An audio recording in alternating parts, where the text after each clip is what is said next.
الحمدللہ رب العالمین والصلاة والسلام علی سید المرسلین اما بعد فاعوذ باللہ من الشیطان الرجیم بسم اللہ الرحمن الرحیم۔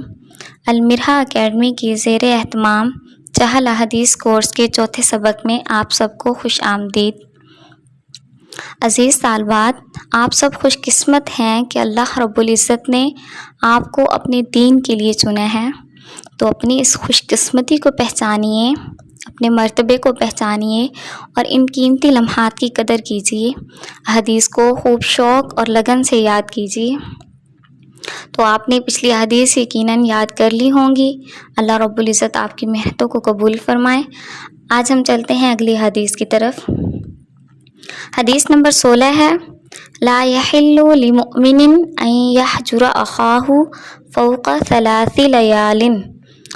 مسلمان کے لیے حلال نہیں کہ 3 دن سے زیادہ اپنے مسلمان بھائی سے قطع تعلق رکھے۔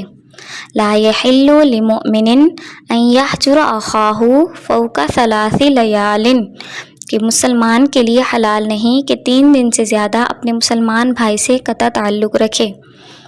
اس حدیث کا مطلب یہ ہے کہ اگر ہمارا کسی سے لڑائی جھگڑا ہو جاتا ہے، کوئی رنجش ہو جاتی ہے، تو 3 دن سے زیادہ ہمیں انہیں ان سے بات کرنا نہیں چھوڑنا چاہیے۔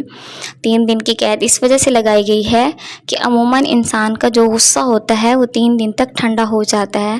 اگر ہم 3 دن کے بعد بھی کسی سے بات نہیں کرتے تو اس میں ہماری اپنی ذاتی خواہشات اور اپنی انا جو ہے وہ سامنے آتی ہے۔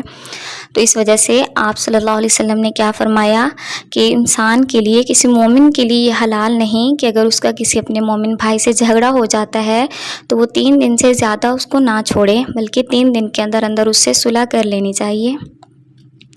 حدیث نمبر 17 ہے، لا يلدغ المرء من جحر واحد مرتين، کہ انسان کو ایک ہی سوراخ سے 2 مرتبہ نہیں ڈسا جا سکتا۔ لا يلدغ المرء من جحر واحد مرتين، انسان کو ایک ہی سوراخ سے 2 مرتبہ نہیں ڈسا جا سکتا، یعنی جس انسان نے ایک مرتبہ نقصان پہنچایا ہے تو پھر دوبارہ اس کے پاس نہیں جانا چاہیے۔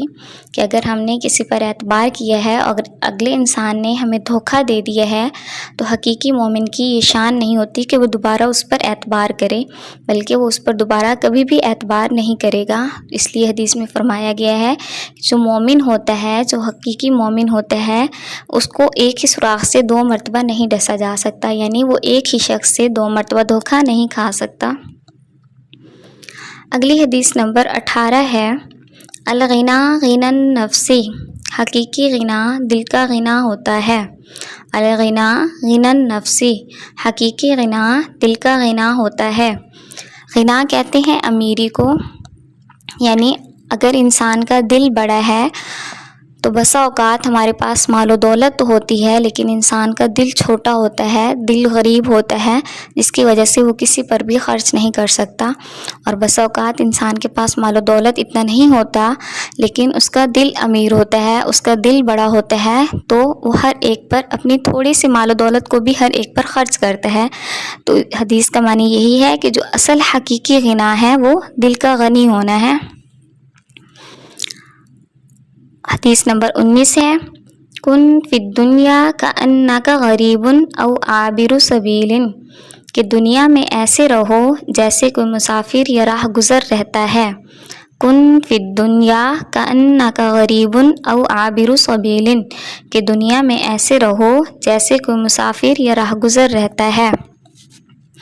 یعنی جب مسافر سفر میں جاتا ہے تو وہ اپنے ضرورت کا سامان ساتھ رکھتا ہے، ایسا نہیں کہ وہ اپنے گھر کا سارا سامان اپنے ساتھ لے کر چل پڑے۔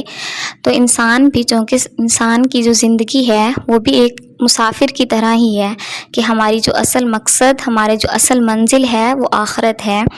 تو ہمیں بھی اپنی زندگی کے لیے اتنا سامان اکٹھا نہیں کر لینا چاہیے کہ دنیا کی عیش و عشرت اور اس کی رنگینیوں میں نہیں کھونا چاہیے، بلکہ جو ہماری نظر ہے وہ ہماری آخری اور حقیقی منزل پر ہو۔ یہی معنی ہے حدیث کا کہ دنیا میں ایسے رہو جیسے کوئی مسافر یا راہ گزر رہتا ہے۔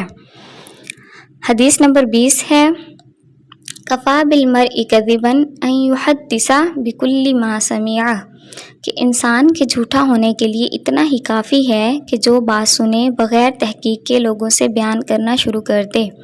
کفا بالمرء کذبا ان یحدث بکل ما سمع، کہ انسان کے جھوٹا ہونے کے لیے اتنا ہی کافی ہے کہ جو بات سنے بغیر تحقیق کے لوگوں سے بیان کرنا شروع کر دے۔ کہ اگر انسان کوئی بات سنے تو اس کے بارے میں خوب تحقیق کرے کہ آیا یہ بات سچ ہے یا جھوٹ ہے۔ بسا اوقات جھوٹی تہمت یا جھوٹے بہتان کو ہم بغیر تحقیق کیے لوگوں میں پھیلا دیتے ہیں، جس سے نفرتیں، لڑائیاں اور جھگڑے جنم لیتے ہیں۔ تو اس وجہ سے اگر کسی کے بارے میں ہمیں کوئی بات معلوم ہو تو پہلے اس کے بارے میں خوب تحقیق کرنی چاہیے اور اس کے بعد اس کو لوگوں میں پھیلانا چاہیے۔ صدق اللہ العظیم و صدق الرسول النبی الکریم۔